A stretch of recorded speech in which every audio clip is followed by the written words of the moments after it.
Et bonjour et bienvenue une nouvelle fois sur l'espace dédié au site mécaniqueuniverselle.net, le site qui se propose de démontrer que l'humanité évolue progressivement vers son ultime perfection. L'ensemble humain, depuis qu'on s'est séparé des autres primates, depuis qu'on est devenu une humanité, on évolue sans le savoir, mais on travaille dans un sens bien précis, une orientation, tout en ignorant ce que nous faisons, et on travaille à amener l'humanité à son ultime perfection, à faire en somme un paradis, le paradis que cette planète peut être quand on se promène. On voit bien que l'ensemble de la planète, c'est plutôt un paradis, quoi. Hein, voilà. Bon, bref. Euh, donc, on va on construit cet état de perfection. Ça, évidemment, ça concerne les siècles prochains. Il faudra encore quelques siècles d'évolution, mais on arrive vers la fin de ce processus d'évolution vers le paradis, en somme. La plus grande partie a été réalisée. Derrière nous, il y a des centaines de milliers d'années de progrès, de progression, où on a découvert le feu, la roue, etc., la domestication. Bon, bref, on connaît bien le processus, on commence à le connaître de mieux en mieux, ce processus d'évolution, jusqu'à nous apporter à la porte de l'unification. On a construit déjà toutes les structures pour fonctionner quasiment universellement. L'ONU, l'UNESCO, l'OMS, l'OMC, l'Organisation mondiale du travail, du commerce, du tourisme, etc. etc. On a construit pratiquement toutes les structures. Alors voilà, il va falloir passer sur un système universel. Mais et ça va prendre du temps, ça prendra un siècle, 2 siècles peut-être, mais c'est notre finalité. Parce qu'évidemment, un fonctionnement universel, c'est la fin des conflits internationaux entre les nations. Voilà. Et de la même manière, il faudra passer à une spiritualité universelle qui prendra le meilleur de chaque spiritualité, et sans perdre tous les apports particuliers, puis les, les, les particularités de chaque religion, de chaque philosophie, de chaque spiritualité, de chaque groupe, que ce soit la spiritualité tribale, la spiritualité des grands monothéistes, la spiritualité euh, de, des courants asiatiques. Eh bien, chacun détient une partie de la vérité, comme, euh, comme si la clarté de ce qu'est le divin, en fait, on peut y parvenir en assemblant l'ensemble des apports spirituels. Sur la mécanique universelle, j'explique ça un petit peu comme si chaque spiritualité était une pièce d'un puzzle qui, lorsqu'on pourra les mettre tous dans le, dans le panel qu'elle définisse, éclairera ce que c'est que le divin. Et justement, là, j'ai entamé une réflexion à partir de cet ouvrage-là, La philosophie du Tao, voilà, de J.C. Cooper. Et parce qu'en fait, il est à mon sens, si par exemple les religions monothéistes, à partir du judaïsme et ses deux filles, le christianisme et l'islam, sont dans une pensée linéaire. Monothéiste, c'est-à-dire il y a un Dieu. Voilà, il y a un principe créateur, mais dont on ne doit pas se faire d'image, dont on ne doit pas se faire d'idées en somme. C'est quelque chose qui est innommable, voilà, qui ne devrait pas être, qui est immatériel en somme dans la question. Bref, mais surtout, cette forme de pensée dit qu'il y a cette évolution, cette téléologie, ce progrès vers l'apothéose, vers la révélation, vers quand on lit l'Apocalypse, voilà, après une lutte acharnée entre le mal et le bien, le mal est terrassé, le bien s'impose et le royaume de Dieu, et Dieu, pour les monothéistes, pour les monothéismes, Dieu c'est l'amour absolu. Donc c'est le royaume de l'amour absolu qui s'impose. Et dans ma théorie, quand je dis l'humanité va vers son ultime perfection, ce paradis, c'est aussi et c'est surtout l'accession à l'extase, au bonheur suprême, au plus haut degré de l'esprit.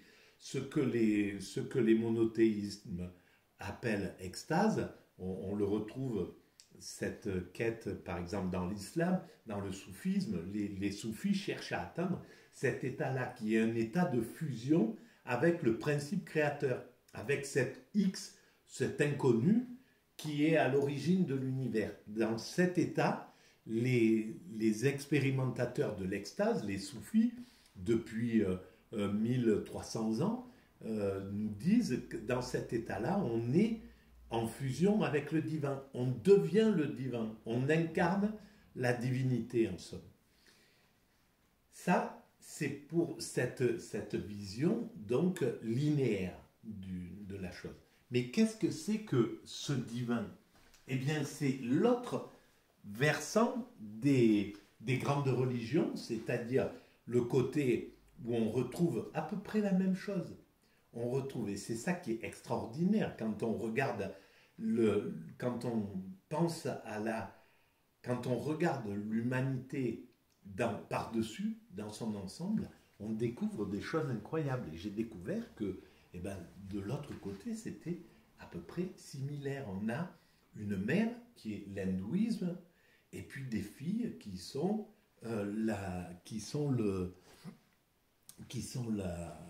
comment on appelle ça, je suis désolé, ça sonne dans mon oreille, dans mon oreillette, et donc voilà, ça me perturbe. Alors, donc il y a la mère qui est l'hindouisme, il y aurait sa fille aînée ou ses filles aînées, le bouddhisme, le taoïsme, et puis une fille cadette, le zen, voilà, dans l'évolution. Et on se rend compte que dans cette évolution, on va vers justement, c'est autre chose, mais ça sera intéressant d'analyser pourquoi les mères sont en somme les porteuses de la racine. Donc c'est plus rigide, c'est plus carré, c'est fondamental. Elles apportent le fondement, et le fondement est toujours un peu raide, on pourrait dire, mais c'est pas vraiment raide, mais c'est comme par exemple si on regarde le cubisme, à l'origine du cubisme, la naissance, les débuts du cubisme, ils sont c'est carré, c'est sombre, c'est un peu comme ça, voilà. Et puis progressivement, le cubisme va évoluer vers la douceur, d'une certaine façon. Et c'est un principe logique. Celui qui amène l'idée, le fondement, c'est plus fondamental, entre guillemets. Voilà, il y a plus de fondamentalisme, en gros, dans la chose. Et donc, dans cette vision, je prends dans ce puzzle, eh bien, la vision du taoïsme, et peut-être de l'hindouisme et du bouddhisme et du zen, de ce qui est à l'origine de l'univers, qu'est-ce que c'est que ce divin, le divin dont le taoïsme parle, c'est le Tao, qu'est-ce que c'est que ce principe créateur qui est dit comme... voilà, je vais reprendre un petit peu les lectures. Hein.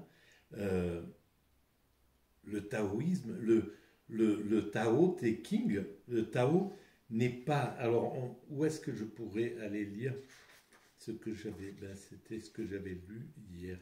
Le Tao est quelque chose... Alors, il y avait quelque chose d'indéterminé avant la naissance de l'univers. Voilà comment le Tao explique la naissance de l'univers. Et les scientifiques ne font que ça. Ils disent exactement la même chose. Avant la naissance de l'univers, aujourd'hui, les physiciens, quand ils parlent de comment s'est formé l'univers, comment les premières particules, parce que l'univers, c'est des particules élémentaires hein, qui sont organisées selon quelques lois fondamentales, l'attraction, etc. Et peut-être que toutes ces lois, au fond, reviennent à une seule loi. Ils sont en train de chercher ça, d'ailleurs, les physiciens. Mais bon, admettons qu'on reste sur ces quelques lois fondamentales, l'attraction, les forces fortes, les forces faibles, etc., qui font que l'ensemble des planètes, que tout tient, que nous sommes constitués de ces particules élémentaires, et des particules élémentaires dont on découvre des merveilles. On sait maintenant que des particules à des milliards de kilomètres de distance peuvent interagir. Quand une bouge ici, l'autre au bout de l'univers bouge, fait la même chose. Donc il y a quelque chose d'incroyable. Et ces particules traversent la matière, traversent toutes les choses. Donc il y a quelque chose dans cette matière assez particulière. Et en plus, les physiciens disent qu'à l'origine de l'univers, ces particules étaient potentielles, elles n'existaient pas, elles étaient dans le vide. Avant la naissance de l'univers, il y avait quelque chose d'indéterminé. Ce quelque chose est muet et vide, il est indépendant et inaltérable. Il circule partout sans se lasser jamais. Voilà, on voit à quel point l'intuition spirituelle, à quel point tout est donné à l'humanité. Il faut maintenant rassembler, on est arrivé au moment où on doit rassembler les connaissances et ce n'est pas innocent qu'on arrive au moment où justement on a tout le matériel pour rassembler les connaissances. On a Wikipédia, c'est hallucinant quand on y réfléchit. Il y a tout quoi, il y a quasiment, toute la création commence à être là-dessus. Et puis, on aborde l'IA, l'intelligence artificielle. On arrive avec des instruments de calcul, maintenant des ordinateurs qui vont avoir des capacités de calcul qu'on ne peut même pas imaginer.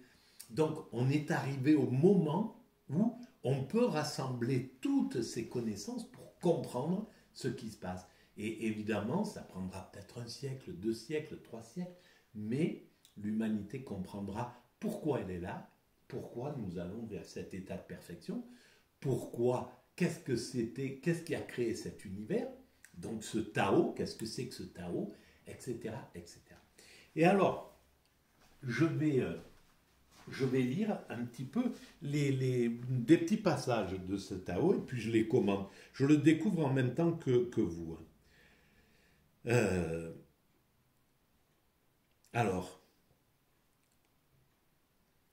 le concept de Tao est manifestement antérieur à Lao Tzu, le célèbre fondateur du taoïsme.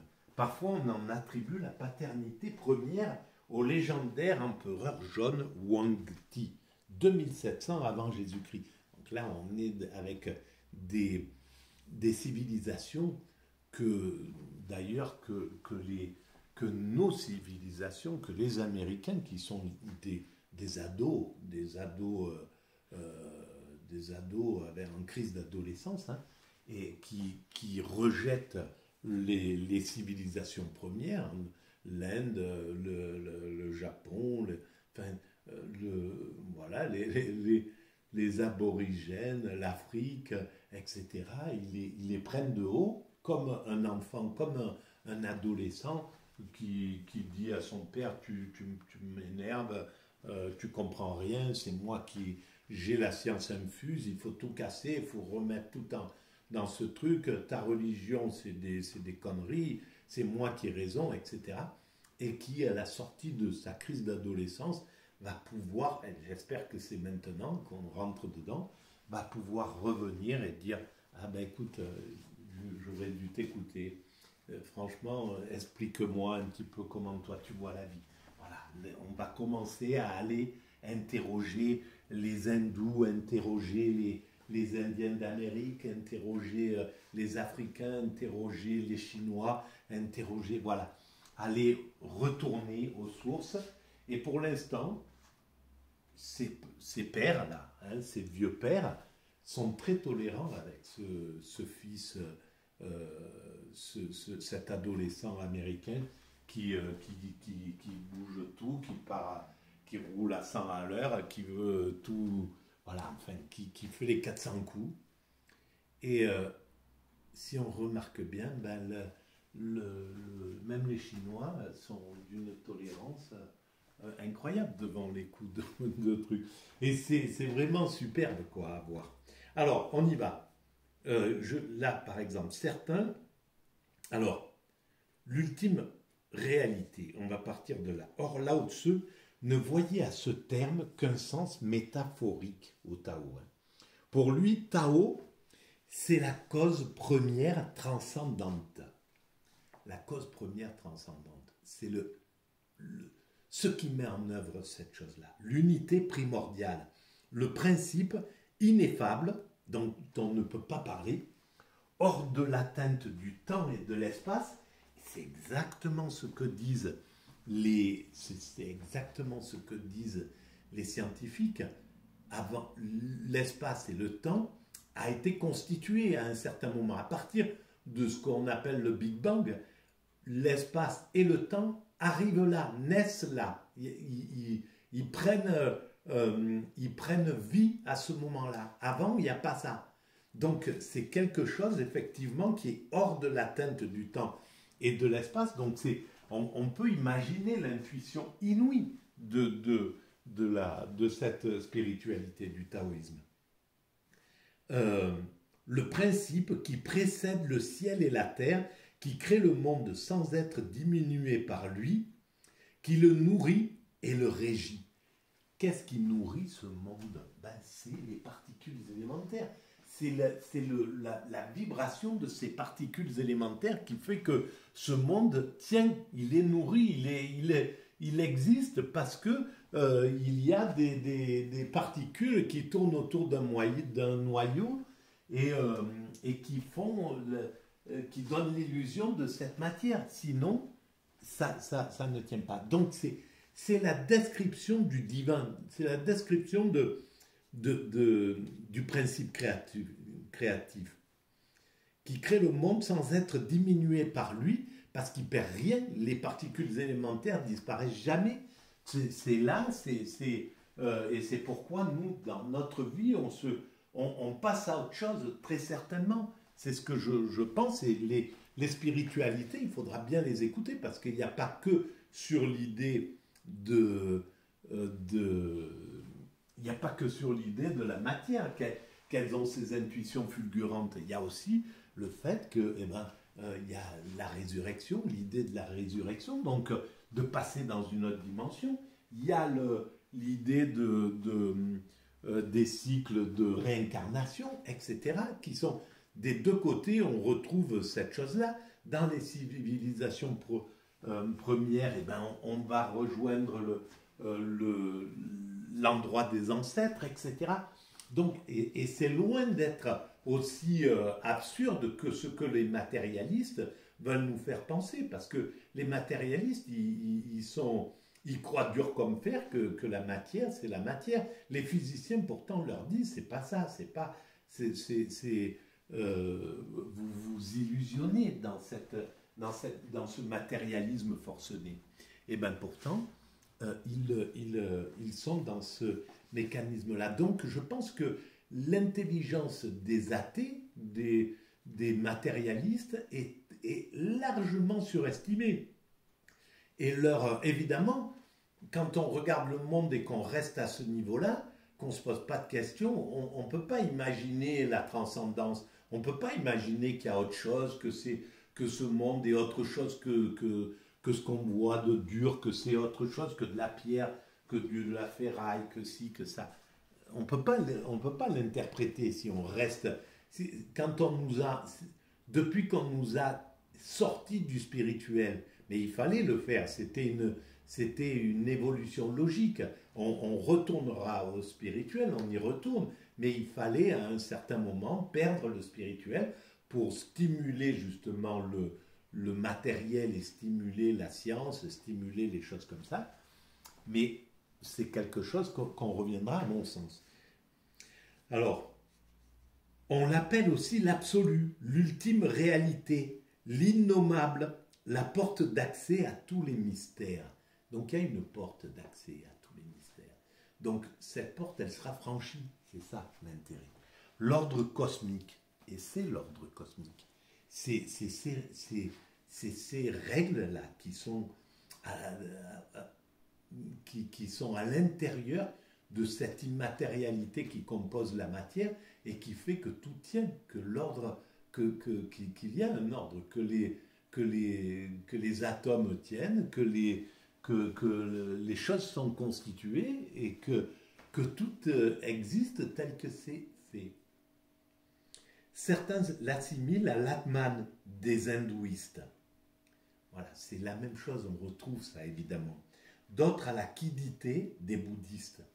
C'est de ce côté-là, du côté asiatique, qui sont en union, pareil, comme du côté monothéiste. Et c'est une tragédie que la mère et ses deux filles soient dans ce regard en chien de faïence aujourd'hui. Ils n'ont pas toujours été. Au XIIIe siècle, à la naissance de l'islam, les trois monothéismes, au niveau des grands spirituels, ils se connaissaient, ils se respectaient, ils s'aimaient en réalité. Les plus grands orientalistes, ce sont des juifs, ou des chrétiens, etc., etc. Il y avait une vision. C'est pathétique d'entendre ce qu'on entend sur l'islam, par exemple. C'est par des gens qui sont...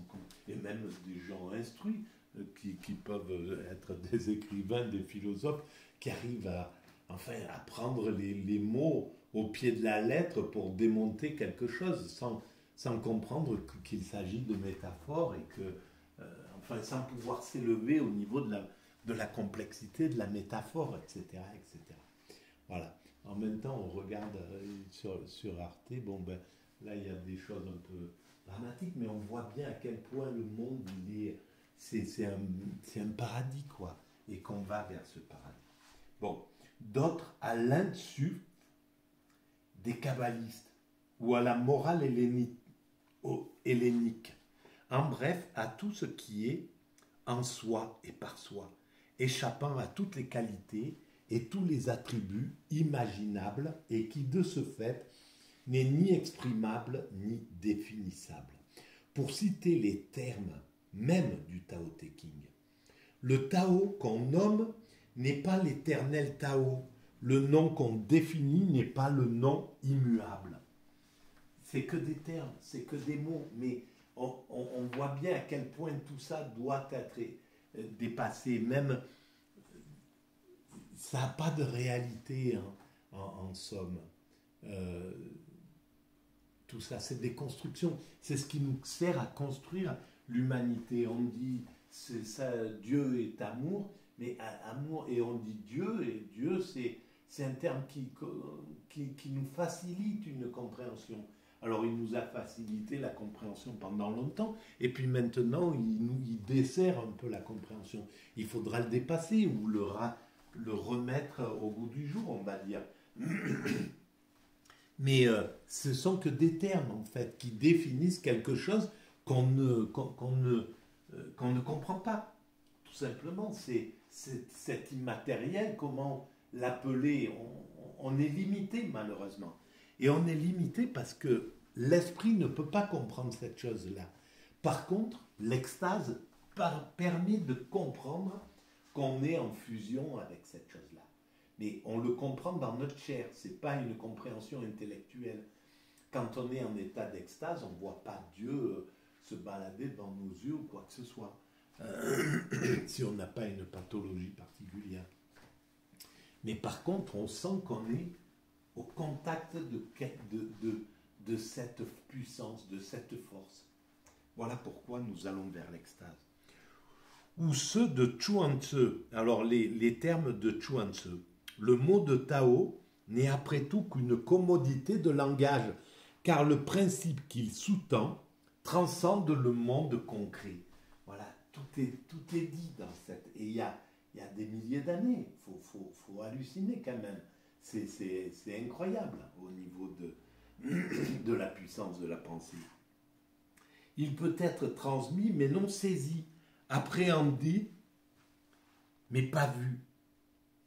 Voilà, il peut être transmis, il est transmis le Tao en fait, ce principe vivant, on le transmet mais on ne peut pas le saisir, on ne sait pas exactement ce que c'est qui fait qu'on est dans cet état vivant, etc.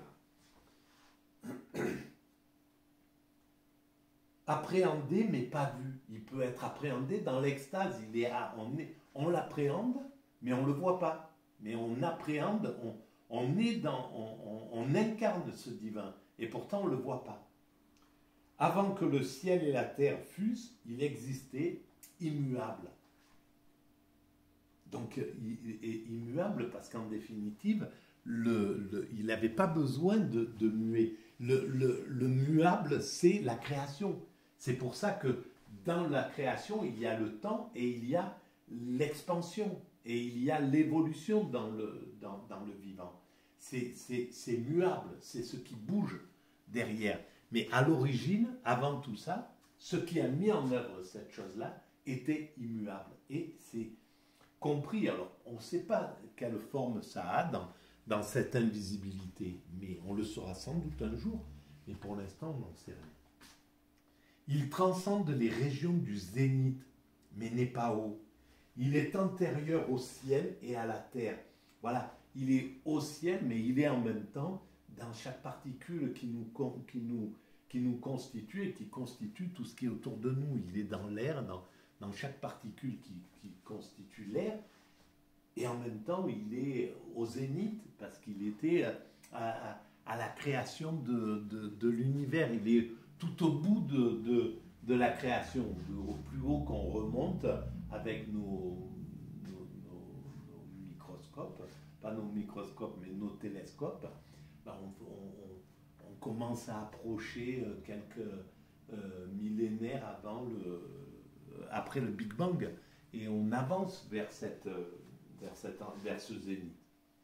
Il est antérieur au ciel et à la terre, mais n'est pas ancien, parce qu'il est là, il est hors du temps, donc il est présent, et il était présent avant la naissance de l'univers. Il est plus ancien que le premier des anciens, mais n'est pas vieux. Parce qu'il n'y a pas le temps. Et curieusement, quand on rentre dans l'état d'extase, c'est exactement ce qu'on ressent. On est hors du temps. Le temps n'a plus d'emprise sur l'extatique. Pour avoir vécu cette expérience d'extase pendant une semaine, on est hors du temps. Le temps c'est pas que le temps n'existe pas autour de nous, mais nous ne sommes plus en prise avec le temps. Et on n'est pas en prise avec donc l'évolution, on est dans le présent absolu. L'esprit ne peut pas quitter le présent absolu. Il ne peut pas se projeter et dire tout à l'heure je dois faire ça, ou demain je vais faire ça, etc. il reste dans cet état-là. Il ne peut pas faire référence non plus au passé. Hier, j'avais fait ci, j'avais fait ça. Non, l'esprit ne peut pas bouger du présent absolu. C'est pour ça qu'on est dans cet état-là, dans l'état d'extase, en état de contemplation absolue, totale. On ne peut que contempler l'instant. Le Tao ne peut pas être vu. Ce qui se voit, ce n'est pas lui. Ce qui se voit, ce n'est pas lui. Donc nous ne sommes pas lui dans l'apparence. Nous sommes lui dans le ressenti, quand nous l'incarnons. Mais ce qui se voit, c'est constitué de lui. Là, je vois ces maisons, je vois la télévision, je vois le vélo, je vois les choses comme ça. C'est lui, c'est constitué de lui, mais ce n'est pas lui sous cette forme-là. Voilà. C'est une représentation, c'est un objet qui est construit grâce à lui, par lui, mais qui est dans la réalité et ce qui est lorsqu'il n'y a plus, lorsque les particules s'arrêtent, si tout s'arrête, ça revient à rien, il n'y a plus de matière, et c'est lui là, quand il n'y a plus de matière, de cette chose-là. Li Tzu, quant à lui, a défini le Tao en ces termes. Le producteur n'est pas produit.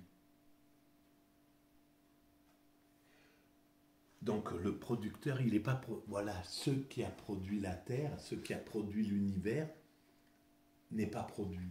Il n'y a pas quelque chose qui le produit. Alors, c'est une autre dimension qu'un système de production de choses qu'il fait. Lui, par contre, il a produit.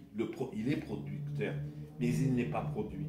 Le transformeur n'est pas transformé. Lui, il transforme les choses, mais on ne peut pas le transformer. Les particules élémentaires sont intransformables. On ne peut pas les bouger, on ne peut pas en faire quelque chose. Le quark ou la dernière particule, quand on aura explosé complètement l'atome, c'est ce que font les chercheurs au CERN, ils explosent ça, ils arrivent à quelque chose qui n'est plus matériel. Et cette immatérialité, il y a un moment où c'est plus possible de le transformer. Et donc là, on aura atteint l'essence exacte de ce qu'est le divin qui constitue tout. Le producteur transformeur produit et transforme, devient sensible, revêt des figures, voilà, en s'incarnant en fait, en fabriquant, en s'organisant pour qu'il y ait des atomes et que ces atomes s'agglomèrent pour faire des particules et que ces particules deviennent cellules et que ces cellules, etc., donnent des organes vivants, par exemple, ou du minéral. Il s'organise, il devient sensible, à travers l'habit, par exemple, il devient sensible, il revêt des figures, des formes, parvient à l'intelligence, c'est chez les animaux et chez nous, voilà, il y a l'intelligence et nous la transcendons. Et nous avons un autre sens que celui-là, c'est d'aller vers cet état d'extase. Pour quelle raison? On va tous vers cette extase. Pourquoi? L'humanité dans son ensemble construit cette extase. Qu'est-ce qui va se passer quand il y aura 7 milliards d'êtres humains qui seront en état d'extase, d'amour absolu? Qu'est-ce qui peut se passer à ce niveau-là? Pourquoi le monde va vers cette direction-là? Il acquiert des énergies, agit et sommeille. Mais vouloir le définir suivant l'une quelconque de ses capacités, c'est errer, perdre son temps. Car bien que le Tao ait fait les choses telles qu'elles sont, il n'est pas lui-même une chose. Bien sûr, c'est plus une chose. Les particules élémentaires ne sont plus des choses. Bien qu'il soit immanent à toute chose, aucune d'elles ne peut le produire. Il est immanent, il est à l'intérieur de toute chose. Les particules élémentaires sont à l'intérieur de toute chose. C'est plein d'atomes, ce vélo-là qui est là. il est constitué d'atomes, etc. Et chaque atome est constitué de particules élémentaires, et ces particules élémentaires ont quelque chose d'élémentaire qui les constitue, et c'est ce truc élémentaire qui les constitue, c'est ce qui a mis en œuvre cet univers et qui constitue l'univers en même temps. Car bien que le Tao ait fait les choses telles qu'elles sont, il n'est pas lui-même une chose. Bien qu'il soit immanent à toute chose, immanent, c'est-à-dire à l'intérieur de toute chose, aucune d'elles ne peut le produire. Voilà, c'est la racine fondamentale. Alors, elle va être un peu longue cette vidéo, mais il faut que j'aille jusqu'au bout. Okakura Kakuzo a écrit: le mot de Tao devrait s'entendre au sens de passage plutôt que de voix. Ça fera partie d'une deuxième vidéo parce que j'ai perdu un peu d'énergie là dans la bataille, et donc il faut que je restaure tout ça pour que ça soit un peu plus limpide. Mais grâce à Dieu, je respire un peu mieux. Donc c'est bien. Voilà. Alors, je vous remercie pour cette écoute. Je vous remercie d'exister. Je vous remercie des petites attentions que je vois. Et donc, si vous pensez que ces vidéos atypiques, issues d'un cerveau TSA, trouble du spectre autistique, ont un intérêt pour la collectivité, vous pouvez mettre des pouces, vous pouvez vous abonner, c'est gratuit et ça donne de la visibilité. Vous pouvez également en parler autour de vous, et vous pouvez bien entendu mettre des petits commentaires. J'y réponds systématiquement si ça vous intéresse. Voilà. Si vous avez des choses intéressantes, et si vous pensez que ça peut être intéressant de faire des vidéos mais en direct, et soit si je ne sais pas comment ça peut se faire pour que certains puissent intervenir, poser des questions, soit par écrit, soit peut-être oralement. Si vous avez des moyens pour faire ça, et si vous savez piloter tout ça, eh ben ça serait super, je suis partant, je veux bien aller dans ce sens-là, même si mon autisme et ma timidité font un peu barrage, ou ma façon de parler est un peu excessive parfois, c'est peut-être pas si agréable que ça, mais bon, on peut essayer, voir si ça peut faire avancer les choses un peu mieux. Voilà, je vous remercie en tout cas, et puis à très bientôt.